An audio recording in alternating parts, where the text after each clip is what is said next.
Oi pessoal, espero que estejam todos bem. Por enquanto, o nosso contato vai ser por meio das videoaulas, tá? Postadas no canal da escola. Mas qualquer dúvida, vocês podem também entrar em contato comigo pelo WhatsApp ou pela plataforma do Google Sala de Aula. Então, a aula de hoje é sobre o Barroco, tá? Capítulo 6. Vamos entender um pouquinho, né, no capítulo 6, as características do Barroco, certo? Características gerais, os autores e as obras desse momento. Então, a primeira escola literária do Brasil, certo? O Barroco é considerada, né, essa primeira escola literária do Brasil, certo? Mesmo sendo uma escola de origem europeia, porque a literatura, antes de chegar no Brasil, ela primeiro, né, se estende por toda a Europa e só depois é que a gente tem esse contato, né, por vários motivos. E por que, professora, o Barroco é considerada a primeira escola do Brasil, né, a primeira escola literária? Porque nesse momento a gente tem produções literárias, né, no Brasil feitas por autores brasileiros. Lembram que lá no quinhentismo a gente já havia discutido sobre isso, o que é que faz ocorrer um sistema literário, né? São obras produzidas no Brasil, sobre o Brasil e por autores brasileiros. E tendo como interlocutor também brasileiros. Então, nesse momento da literatura, nós temos tudo isso, né? Autores brasileiros com obras feitas aqui no Brasil para o povo brasileiro. Por isso, o Barroco é considerada a primeira escola literária do Brasil. Então, as principais características, é um movimento que traz muito rebuscamento. E o que é o rebuscamento? É a característica de mostrar sempre as coisas com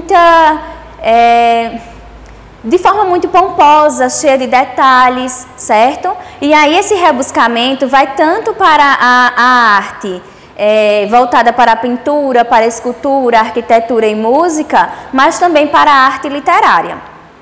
Então, a gente vai ter um movimento que vai se apresentar com exagero, né, nas formas, com exagero na linguagem, esse exagero em tudo que é produzido, certo? Nos detalhes.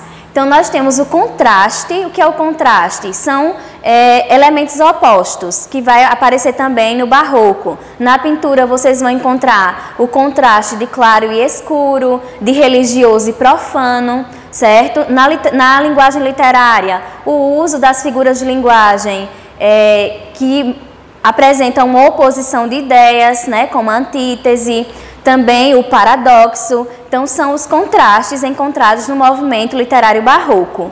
Nós vamos encontrar também o conflito existencial, certo? E o distanciamento aí do Renascimento. Vamos também encontrar outras características, como a dualidade, né, que esse momento havia uma dualidade entre os ideais teocentristas e os ideais antropocentristas, certo? As figuras de linguagens mais presentes ou recorrentes são antítese e paradoxos, e nós vamos ter aí esse confronto, né, do que eu falei lá dos contrastes, o confronto entre os opostos, né, que se dá na linguagem literária por meio das figuras de linguagem e na pintura, como eu falei para vocês, né, a ideia de claro e escuro, religioso e profano. Agora vamos entender, né, essas características do Barroco dentro do contexto histórico. Como eu havia falado para vocês em outros momentos, a literatura ela não se distancia da história. Então ela está sempre aí, né, se comunicando com o momento socio-histórico da época.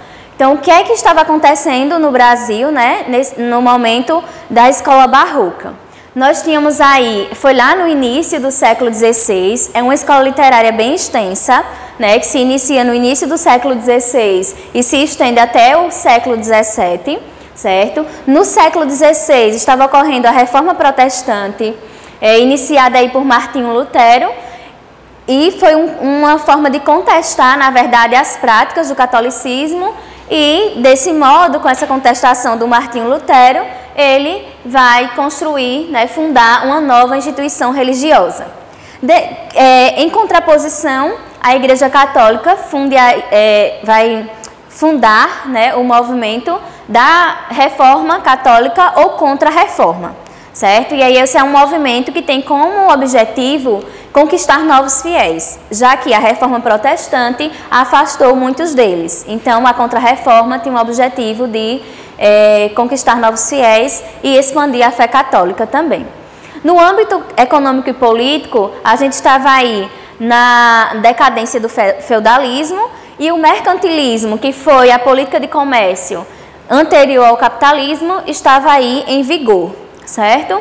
O barroco se expressa aí na dualidade de pensamentos, né? De um lado existe esse temor a Deus, né? A presença da fé, a consciência dos pecados, mas de outro lado há um forte desejo de vivenciar os prazeres materiais, que foi o que eu destaquei entre religioso e profano, tá?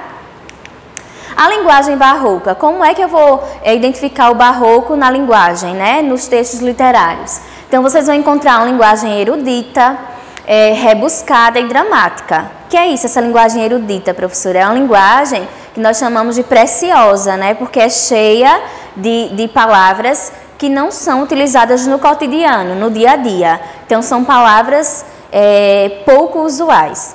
Nós vamos ter aí o recorrente uso de figuras de linguagem, principalmente o que eu falei anteriormente, né? As antíteses e os paradoxos. Nós vamos ter aí uma linguagem chamada de linguagem culta e um dos elementos que a gente considera essa linguagem culta, né, chamada aí de cultismo, né, o processo de cultismo na linguagem barroca. O cultismo é essa valorização formal, né, da linguagem e também imagética, né, essa parte imagética vai para a questão das figuras de linguagem, que é o uso de diversas figuras de linguagem, tá? Mas dando ênfase às duas que eu falei para vocês, que são antíteses e paradoxos, certo? São oposições estruturadas com base em alguns conflitos. Quais são esses conflitos? Do que estava sendo vivido no contexto histórico lá, né, religioso, que é o materialismo e o espiritualismo, a razão e a fé, céu e inferno, pecado e perdão, desejo e castidade, luz e sombra. Então, são essas oposições encontradas também na linguagem literária. Trouxe aqui um exemplo de um poema que tem no livro de vocês podem acompanhar, que diz assim: desmaiar, atrever-se, estar furioso, áspero, terno, liberal, esquivo, alentado, mortal, defunto, vivo, leal, traidor, covarde e corajoso. Observem a quantidade de expressões ou de palavras que têm sentidos opostos, né? O uso aí da antítese. Em leal e traidor, covarde e corajoso, mortal e defunto, defunto e vivo, certo? Acreditar que o céu no inferno cabe. Então, eu tenho um paradoxo, né? Duas ideias aqui, ó, contrárias e coexistindo, né? Acreditar que o céu no inferno cabe. Doar a vida e a alma a um desengano. Isto é amor. Quem o provou, bem sabe. Então, é um grande exemplo, né, da linguagem barroca nesse poema. Vamos agora a outro mecanismo utilizado na linguagem barroca, que são os hipérbatos. O que são hipérbatos? É o emprego da ordem inversa, certo? Das palavras, né, das orações, e aí reflete o requinte e a complexidade do raciocínio barroco. Nós temos aí a ordem inversa da oração, né, das palavras na oração. Como é que é a língua portuguesa? A língua portuguesa, na ordem direta, é sujeito, verbo e complemento. Na ordem inversa é quando eu altero qualquer um desses elementos. Então, eu vou ter aí um hipérbato. E isso era muito comum na linguagem barroca, tá? Vamos ver aí um exemplo. A minha bela ingrata, cabelo de ouro tem, fonte de prata, de bronze o coração, de aço o peito. Vamos observar aqui como essa estrofe ficaria na ordem direta. A minha bela ingrata tem cabelo de ouro, fronte de prata, o coração de bronze, o peito de aço. Então, nós temos aqui, né, o sujeito, tem o verbo e aqui o complemento, certo? Cabelo de ouro, fonte de prata, coração de bronze e o peito de aço. E ali a gente tem a ordem inversa, né, desse período. Vamos agora ao uso de metáforas e comparações, que são figuras de linguagem que expressam a percepção subjetiva da realidade. Tem aí o exemplo para vocês acompanharem. Não sei quando cais precipitada, as flores que regais tão parecida. Se sois neve por rosa derretida, ou se rosa por neve desfolhada. E aí a gente está encontrando aqui o uso, né, da metáfora se sois neve por rosa derretida ou se rosa por neve desfolhada, certo? E a comparação, né, do eu lírico, né, com outros elementos. Vamos ao conceptismo. Veja que tudo que a gente estudou até agora é característica do cultismo, né? Então, tudo isso que a gente viu como o hipérbato, as antíteses e os paradoxos, as metáforas e comparações, são características do cultismo. Agora a gente vai para outra vertente da linguagem barroca, que é o conceptismo. No conceptismo, a valorização vai ser do conteúdo. Vai haver um jogo de palavras, né? Um jogo de ideias, por meio do raciocínio lógico e da argumentação. Então, o texto aqui vai ter como objetivo persuadir o seu leitor, convencer o leitor. Por isso, usando aqui o raciocínio lógico, a argumentação. Vai se manifestar principalmente na prosa, o conceptismo. Mas, professor, e a poesia não pode ter a característica do conceptismo? Pode, mas a gente sabe que predominantemente o conceptismo se encontra na prosa e o cultismo predominantemente na poesia. Mas a linguagem também da prosa barroca apresenta características do cultismo, certo? Só que há o que é predominante ou não. Então, a predominância aqui da prosa é do conceptismo. Então, vamos lá. Aqui é um trecho, também tem no livro de vocês, que é do Sermão da 60ª, produzido por Padre Antônio Vieira. E ele dizia assim: para um homem se ver a si mesmo, são necessárias 3 coisas. Né? E ele vai tentar convencer agora o seu leitor de que para o homem se ver a si mesmo, são necessárias 3 coisas. Quais são elas? Olhos, espelho e luz. Se tem espelho e é cego, não se pode ver por falta de olhos. Se tem espelho e olhos e é de noite, não se pode ver por falta de luz. Logo, há mister luz, há mister espelho e há mister olhos. Que coisa é a conversão de uma alma, se não entrar um homem dentro de si e ver-se a si mesmo? Então, ele convence o seu leitor de que, para o homem ver a si mesmo, ele precisa entrar dentro de si, certo? E aí, ele usa o raciocínio lógico e a argumentação para trazer as suas ideias. Isso aí se chama conceptismo. Agora, a gente vai ver, né, a análise, né, desse trecho aí do Padre Antônio Vieira. Ele apresenta... Não, gente, desculpa. A gente vai ver aqui, na verdade, outras características da linguagem barroca, né? Que é a presença de um eu lírico que se vê diante de conflitos e contrastes, né? Como a fé e a razão, a vida e a morte, a subjetividade e a objetividade, né? A gente vai encontrar isso, no geral, na literatura barroca, tá? Um eu lírico, que faz parte da poesia, né? Que é a voz do poema, que vai se ver diante de conflitos e contrastes, né? Como a fé e a razão, a vida e a morte, a subjetividade e a objetividade. A literatura barroca vai cultivar aí a oratória, certo? A prosa doutrinária, a poesia, a historiografia, a epistolografia, que é a produção de cartas, e o teatro. Então, vocês vão perceber que a literatura vai se manifestar em vários gêneros. Nesse caso, a literatura barroca.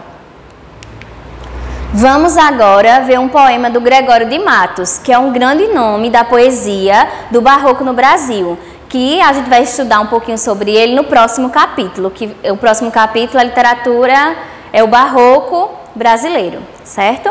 Então vamos lá. O todo sem a parte não é todo, a parte sem o todo não é parte, mas se a parte o faz todo, sendo parte, não se diga que é parte sendo todo. Em todo sacramento está Deus todo, e todo assiste inteiro em qualquer parte. E feito em partes, todo em toda parte, em qualquer parte sempre fica todo. Então, professora, não entendi nada, mas é isso mesmo. A linguagem do poema do Barroco brasileiro, ele apresenta essa dificuldade de entendimento. Por quê? Por causa dos hipérbatos, né, que é a ordem inversa das orações, a linguagem rebuscada, o uso dos paradoxos principalmente, né, que é o caso desse texto aqui, tem muito paradoxo e faz com que a gente tenha essa dificuldade, certo? Mas quando a gente reconhece essas características, fica tudo mais simples. Então, eu vou trazer agora outras manifestações do Barroco, né, e aí são obras artísticas desse movimento. Nós temos aqui essa obra que vai trazer, né, na escultura vários detalhes. Se vocês observarem até as dobras das roupas, né, a gente consegue perceber na escultura. Aqui a gente tem a imagem do anjo, né, seminu. A gente tem também a ênfase no rosto, né, na face das personagens, e essa ênfase, na verdade, não seria no rosto, né, que eu quero dizer, nas expressões fisionômicas, nas expressões faciais. Veja como se torna quase real essa escultura, né, por demonstrar as emoções, né, trazidas aqui nessa arte, né, na escultura. E a gente pode observar também o jogo de luz, né, em claro e escuro, esses tons, né, em claro e escuro. Vamos falar um pouquinho da escultura barroca. Na escultura barroca, vocês vão observar o privilégio das expressões faciais, como eu falei lá no outro exemplo, o movimento e a luz, a ideia de movimento, vocês perceberem nas roupas, nos detalhes dos cabelos, né? E aí a obra fica uma obra mais dramática. O que é uma obra dramática? Que apresenta, né, esses detalhes voltados para a realidade, como a expressão das emoções. Um dos nomes aqui da escultura barroca é o Antônio Francisco de Lisboa, conhecido como o Aleijadinho, certo? Ele era um escultor brasileiro, né, que fez várias obras lá no estado, né, de Minas Gerais. Aí eu trouxe aqui a imagem de um dos profetas que ele fez em pedra-sabão e se encontra lá na cidade de Congonhas, em Minas Gerais. Isso aqui uma escultura de 3 anjos que fica acima da porta de entrada da igreja também de Minas Gerais, mais precisamente em Congonhas. E quais são as características da pintura barroca? A pintura barroca vai trazer aí o avanço, né, do protestantismo, e aí a pintura vai ser utilizada para propagar a doutrina da fé católica. E vocês vão encontrar, até hoje a gente encontra, né, na Igreja Católica, muitos desenhos, né, muitas pinturas que fazem referência a passagens bíblicas, por exemplo. E aí muitos artistas tiveram como objetivo, né, difundir a fé católica entre os fiéis, por meio das pinturas. Quais são as características das pinturas barrocas? Composição em diagonal, contrapondo-se ao estilo renascentista, e aí o artista barroco vai trazer composições mais abertas, né, uma estética monumental, o contraste entre claro e escuro, certo? Com o efeito de luz e sombra, trazendo aí um aspecto ao quadro, né, aos quadros, um aspecto mais realista. E essa vertente aqui realista para a produção da pintura, né, vai ter diferentes camadas sociais também nas pinturas barrocas e cenas do cotidiano, certo? Não é só religioso, mas também apresenta, né, essa parte mais realista, voltada às cenas do cotidiano. Trouxe 2 exemplos da pintura barroca. Aqui a gente vai encontrar uma pintura barroca religiosa, certo? E aqui uma pintura mais voltada para o cotidiano.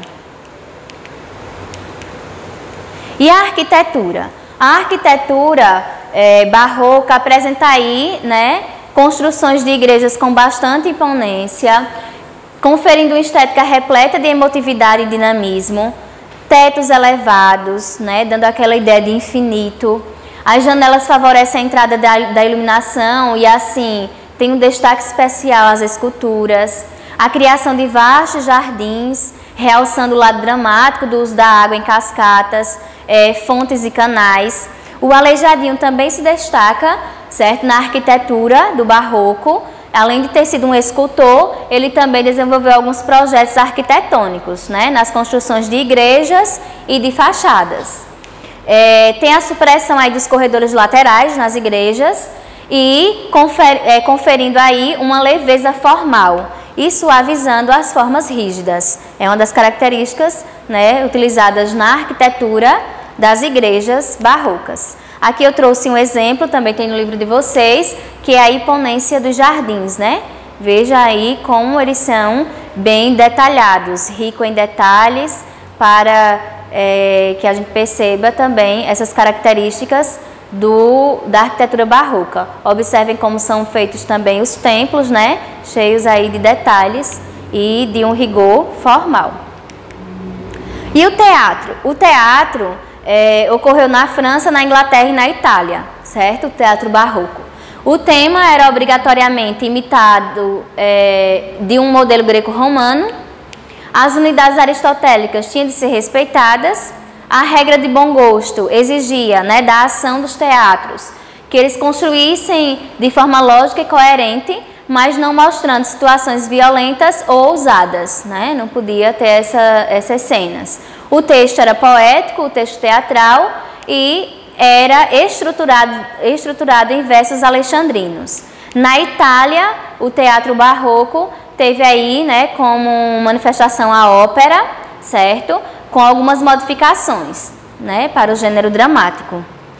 Porque a ópera, nesse caso aqui, além da música, trazia também a questão das cenas, né, da encenação. E a música barroca também tem a presença da ópera, certo? As características são grandes ornamentações, composições marcadas por harmonias dissonantes e timbres complexos, né? A intensidade aí e contradições vivenciadas pelo homem durante o final do século XVI até meados do século XVII. Então, também tem a presença das contradições e da intensidade que a gente já viu também no texto literário e nas outras obras, né? Esse rebuscamento, esse detalhamento, né? Esse olhar mais rigoroso para a produção artística da época. Concluímos aqui, certo? O capítulo 6, que é o barroco, suas características e obras. E a gente vai dar continuidade em um próximo momento, sempre nas videoaulas, tá? Do nosso estudo sobre o barroco com obras brasileiras. Até a próxima aula.